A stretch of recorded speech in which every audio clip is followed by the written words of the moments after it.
বন্ধুরা, তো আশা করি আপনারা সকলেই ভালো আছেন। তো আজকে আমরা যে সিনেমাটা নিয়ে কথা বলবো সেই সিনেমাটার নাম হচ্ছে দম। আর সেটা আফরান নিশোর সিনেমা। আর আফরান নিশোর সিনেমা মানে এখন টাইমে একটা ভালো একটা সুপারহিট সিনেমা। দেরি না করে কাহিনীতে ফেরা যাক। কাহিনীর শুরুতে আমরা নূরকে দেখতে পাই, মানে আফরান নিশোকে। সে একটা গ্রামে বসবাস করে। নূর যে গ্রামের মধ্যে বসবাস করে সে গ্রামের মধ্যে নূরের একটা সম্মান আছে। আর সে কবাডি খুব ভালো খেলতে পারে।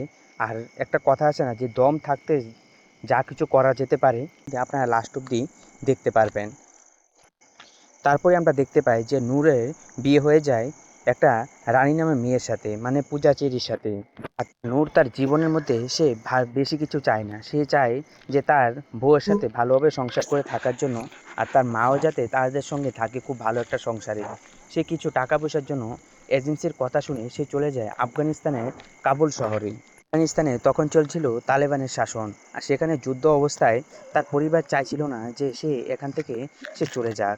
কিন্তু সে কিছু টাকা পয়সার অভিমানের জন্য তাকে যেতে হয়েছে আফগানিস্তান কাবুলের মধ্যে। আর সে একজন শান্তশিষ্ট খুব ভালো মনের একজন মানুষ। আর আফগানিস্তানে যাওয়ার আগে নূরের ফ্যামিলি তারা ভেবেছিল যে আফগানিস্তান হতে পারে একটা মুসলিম দেশ। আর মুসলিম দেশে গিয়ে তাহলে তার কোনো অসুবিধা হবে না। তাই জন্য তারাও রাজি হয়ে যায় যে আফগানিস্তানে নূরকে পাঠানোর জন্য। নূর যখন আফগানিস্তানের কাপুর শহরের মধ্যে যায়, সেখান থেকে দেখে যে সে যে এনজিওর মধ্যে কাজ করে, সে এনজিওর মধ্যে থেকে যারা যারা টাকা পয়সা নিয়েছিল তাদের তারা ঠিক করে কোনো টাকা পয়সা ফেরত দিচ্ছে না সে এনজিওর কাছে। আর তার এই কাবুল অফিসের মধ্যে সুজিত নামে একজন অফিসার ছিল। আর সে চঞ্চল চৌধুরী, মানে বুঝতে পারেন যে সে একটা ভালো একটা এখানে সিনের জন্য সে পুরো, মানে যে কোনো সিনেমার মধ্যে চঞ্চল চৌধুরী যেভাবে একটা সিনের জন্য আসে, পুরো সিনেমাটা ওই মানে চঞ্চল চৌধুরী পুরো সিনেমাটা নিয়ে চলে যায়। এখানেও সেই রকম সে আফরান নিশোর জন্য এখানে এসেছে, যে আফরান নিশোকে এখান থেকে কীভাবে বের করানো যাবে, কীভাবে এখান থেকে নেওয়া যাবে। করে নূর দেখছে যে কোনো কাজ থেকে তার কাছে টাকা পয়সা ফেরত আসছে না। তারপর নূর ডিসাইড করে যে গ্রামের মধ্যে গিয়ে তাদেরকে জিজ্ঞাসা করবে যে তারা টাকা পয়সা কেন দিচ্ছে না সেই এজেন্সিকে। আর নূর যে এজেন্সির মধ্যে কাজ করতো, এজেন্সিরা বেশিরভাগই নারীদের নামে তারা ঋণ দিত। আর সেই আফগানের সেই জায়গার মধ্যে নারীর নাম বা বাড়ির বড় কারুর নাম কারুর মুখ থেকে শোনাটা পাপ তারা মনে করে। তাই জন্য এসব কথা নূরের মুখ থেকে শোনার পর এখানে যেন লোকেরা ছিল তাকে তাড়াতে শুরু করে, যে এখান থেকে চলে যাওয়ার জন্য তারা কোনো টাকা পয়সা দেবে না। তারপরে নূর এসব কখনো সে ভাবতেও পারেনি যে এখানে আসার পর সে তালিবানদের হাতের মধ্যে সে অপকৃত হয়ে যাবে। আর এ ঘটনা আর এ ঘটনাটি হয়েছিল 2007 সালে। তখন তালিবানের সাথে মার্কিন যুক্তরাষ্ট্রের তাদের মধ্যে অনেক যুদ্ধ চলছিল। আর মার্কিন সরকার সে সময় তালিবান নেতা আর মার্কিন সরকার সেই সময় তালিবানের নেতা জাহারুদ্দিনকে গ্রেপ্তার করে। তালিবানের যে নেতা আছে, নেতাকে ছাড়ার জন্য মার্কিন যুক্তরাষ্ট্রের কাছে তারা তালিবানরা আহ্বান জানায়। সেখানে একটা বিদেশি মহিলাকে আর নূরকে গ্রেপ্তার করেছিল, যেন তাকে সে তালিবানের যে অফিসারটা আছে তাকে যাতে ছেড়ে দেন। যদি না ছাড়ে তাহলে তারা এই দুজনকে মেরে ফেলবে।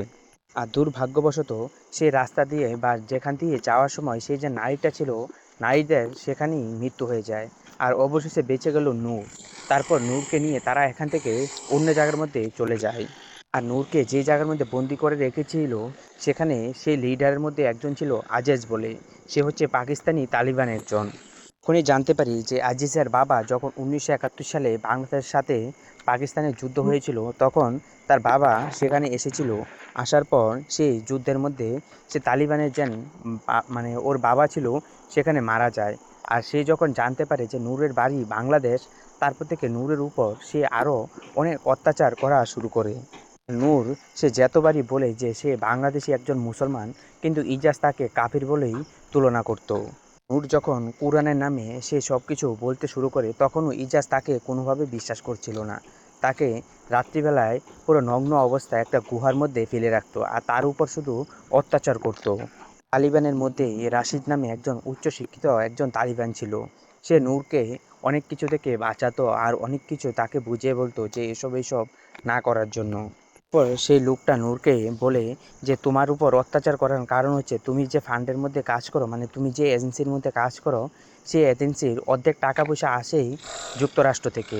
তাই জন্য এখানে তোমার উপর অত্যাচার করা হয়েছে। আর এভাবে তোমরা যে মানুষের থেকে ঋণ নাও সেটা ইসলামের মধ্যে অবৈধ। তাই জন্য তোমাদের এখানে যারা এনজিওতে কাজ করছে এত অসহ্য, তাই জন্য তাদেরকে এত কষ্ট দেওয়া হচ্ছে। তারপরে তালিবানরা যখন নূরের ছবি বা নূরের একটা ভিডিও পুরো পোস্ট করে দেয় যে তাদের যেই লিডারটা আছে লিডারটাকে না ছাড়লে তাহলে নূরকে তারা মেরে ফেলবে, সে বাংলাদেশের গ্রামের মধ্যে পুরো একটা আশ্চর্যজনক একটা ব্যাপার পুরো গ্রামটাকে ছড়িয়ে ফেলে। আর সেটা থেকেও আরও জানা যায় যে মার্কিন যুক্তরাষ্ট্রের থেকে জানানো হয়েছে যে বাংলাদেশে একজন সাধারণ মানুষের জন্য সেই তালিবানে এত বড় একজন লিডারকে সে যুক্তরাষ্ট্রে ওরা কখনোই ছাড়বে না।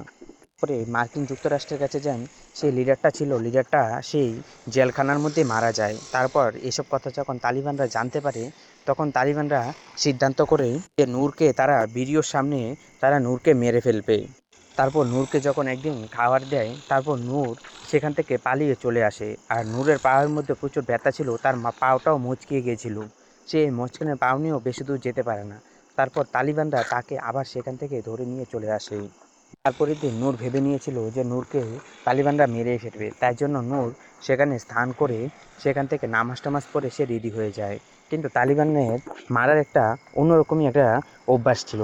তারা নূরকে একটা গাধার উপর বসায়, গাধার উপর বসিয়ে পুরো এলাকার মধ্যে একটা সাইডে করে পুরো তাকে ঘোরায় এই গাধার উপর বসিয়ে নূরকে। তারপরে নূর দেখতে পায় যে এখানে আরেকজনকে সে এভাবেই গাধার উপর ঘুরিয়ে সেখানে একজন তাকে গুলি করে মেরে ফেলে। তারপর আসে নূরের পালা, নূরকেও সেম এভাবে গাধার উপরে বসে ঘোরায়।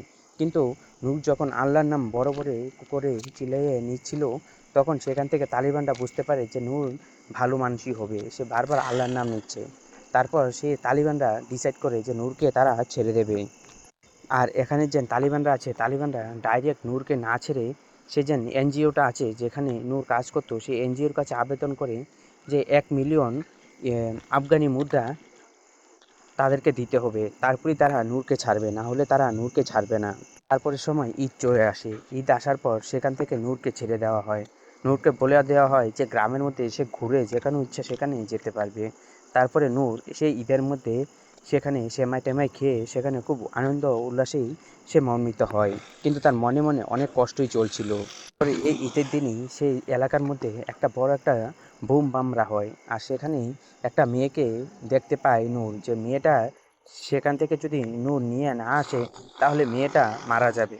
আর সেখান থেকে আমরা থেকে একটা ব্যাকগ্রাউন্ড দেখে যে নূর, সে মেয়েটার বয়স 14 হবে, সে মেয়েটার নাকি বিয়ে 2 দিন পরেই, কিন্তু নূর সে মেয়েটাকে আর বাঁচাতে পারেনি।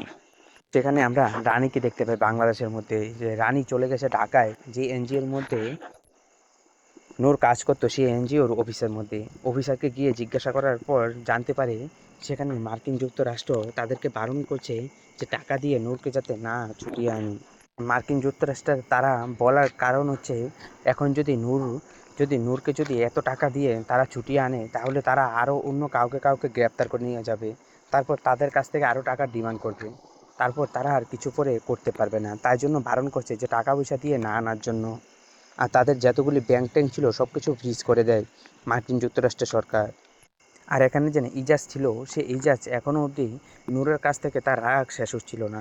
সে গাধাটা যেন নূরের জীবনটা বাঁচিয়েছিল সে গাধাটাকেও ইজাজ সবার সামনে মেরে ফেলে। তারপর ইজাজকে সেই তালিবানের দল থেকে বের করে দেওয়া হয়। তারপরে নূর তার বন্ধু যে সুধীর ছিল মানে চঞ্চল চৌধুরীকে সে একটা পাসওয়ার্ড দেয় যে সেখান থেকে টাকা তুলে আনার জন্য। তখনই নূর সুজিতের কাছ থেকে জানতে পারে যে তার বউ প্রেগনেন্ট। সেখান থেকে তার জীবনে বাচ্চাটা আরও যেমন অনেক বড় হয়ে গেছে যে তার বাচ্চার মুখ সে দেখতে চায়। আর এখানে সুজিত চাইছিল যে বারবার সে কোনো গ্রাম থেকে টাকা পয়সা নগদ টাকা তুলে নেওয়ার জন্য, কারণ এখন যেহেতু ব্যাংক পুরো ফ্রিজে আছে সে নগদ টাকা ছাড়া কোনো কিছু করতে পারবে না। কিন্তু 3টা গ্রামের মধ্যে বোমা হামলার জন্য সেখানেও কোনো টাকা পয়সা উঠে আসছিল না। তারপর সুজিত যতগুলি টাকা সে জোগাড় করতে পেরেছে সে টাকা নিয়ে সে তাই তালিবানের কাছে যায়। আর তালিবানের কাছে যাওয়ার পর তালিবানরা তার কাছ থেকে টাকা রেখে দেয়, কিন্তু সুজিতকে তারা মুক্তি দেয় না। তালিবানরা সে টাকা রেখে দেয় কিন্তু নূরকে তারা ছাড়ে না। আর বাংলাদেশের মধ্যে রানী সে চলে যায় পররাষ্ট্রের সাথে দেখা করার জন্য, যে যেভাবে হোক নূরকে ছুটে আনা, যেভাবে হোক নূরকে সেখান থেকে আনার জন্য। কিন্তু একটা গ্রামের মেয়ে কীভাবে পররাষ্ট্রের সাথে দেখা করবে, সেটাও এক চঞ্চলীয় ব্যবস্থা। তারপর রানী একটা নিউজ অ্যাঙ্কারের সাথে তো আলোচনা হওয়ার পর সেখান থেকে তারা ডিসাইড করে যে পররাষ্ট্রের সাথে সে দেখা করতে পারবে। তো রানীকে সে পররাষ্ট্রের সাথে সব কিছু খুলে বলে যে এখানে কি কি হচ্ছে, মানে তালিবানের তার তার স্বামীর সাথে কি কি করছে সে সব কিছু বুঝিয়ে বলেন। তারপরে সেখানে একজন খুব ভালো একজন তালিবান ছিল, সে অনেক শিক্ষিত ছিল, তাদের মধ্যেই সে একজন ছিল। আর তার সেই আর সেখান থেকে জানা যায় সেখানে তালিবানের মধ্যে একজন অফিসারও ছিল, যে সে বাইরের অফিসার ছিল কিন্তু তালিবানের মধ্যে ঢুকে সে তালিবানেরও একজন অফিসার হয়ে গেছে। আর সেখান থেকে সে যে অর্ধেক টাকা নিয়ে গেছিলো সুজিত, সেই টাকা নিয়েই তালিবানরা রাজি হয়ে যায় যে এখন নূরকে ছেড়ে দেবে। তারপর তালিবানের যে বর্ডার আছে সে বর্ডার ক্লিয়ার করিয়ে নূরকে ছেড়ে দেয়। কিন্তু সে যে আজাদ ছিল, আজাদ চাইছিল যে নূরকে সে মেরেই ফেলবে। পরে একটা নদীর তারপরে একটা নদীর মধ্যে নূর আর এজাজের মধ্যে অনেক মারপিট হয়। সেখানে একটা খাল ছিল, খালের মধ্যে তারা দুজন পড়ে যায়। আর তখনই আবার আমাদেরকে দেখানো হয় যে নূর একটা জায়গার মধ্যে কাবাডি খেলতো, সে আর তার গ্রামের মধ্যে। আর কাবাডি খেলার মধ্যে হচ্ছে কে কতক্ষণ নিজের শ্বাসটাকে বদ্ধ করে রাখতে পারবে। আর সেই জায়গার মধ্যেও নূরও সেইভাবেই তার শ্বাসটাকে অনেকক্ষণ বদ্ধ করে রেখেছিল। তারপর সেই জায়গার মধ্যে এজেসের মৃত্যু হয়ে যায় আর নূর সেখান থেকে বেঁচে ফিরে। আর নূর একজন ভালো মুসলমান হিসাবে তার যেন মানে এজেসের মরা লাশটা সে পাড়ের মধ্যে এনেও রেখে দেয়। তারপর সেখান থেকে নূর আর সুজিত তারা দুজন আবার বাংলাদেশে ভালোভাবেই সে দেশে ফিরে আসে। তারপর নূর এসে দেখে যে তার একটা বাচ্চা হয়েছে। আর এখানেই পুরো সিনেমা শেষ হয়ে যায়। আর প্রিয়গত বন্ধুরা, এখনও জানেন যে নূর এই মানে এই দমে যে সিনেমাটা, সেই সিনেমাটা একটা বাস্তব কাহিনী। সেটা কোনো কাল্পনিক ঘটনা নয় বা কাল্পনিক কোনো কিছুই নয়, সেটা একটা বাস্তব কাহিনী থেকে তুলে ধরা হয়েছে। যে একজন বাংলাদেশ থেকে 2007 সালে আফগানিস্তানে গিয়েছিল কাজের জন্য, সেখান থেকে কী কী হয়েছিল তার সাথে সেটাই তুলে ধরা হয়েছে। আর মালয়ালম যে গডসের যে সিনেমাটা নিয়ে যে এটার সাথে এটা কানেক্ট বা রিমিক এরকম বলে যেন একটা উঠেছিল, সেটা কিন্তু কিছুই নয়। পুরো এখানে এই সিনেমাটা পুরো আলাদাভাবে হয়েছে, ওই সিনেমাটা পুরো আলাদাভাবে হয়েছে। ওই সিনেমাটা হয়েছিল আরবের কান্ট্রির মধ্যে, আর এটা হয়েছে আফগানিস্তানের মধ্যে, মানে পাকিস্তানের পরিহিত আফগানিস্তান সেখান থেকে। আর আশা করি আপনাদের এই কাহিনিটা ভালো লেগেছে। আর এরকম কাহিনী শুনতে অবশ্যই চ্যানেলটাকে সাবস্ক্রাইব করে রাখবেন। আর কমেন্ট করে জানিয়ে দেবেন যে কোথায় কোথায় ভুল হচ্ছে বাকি। তো আজকের জন্য বাই।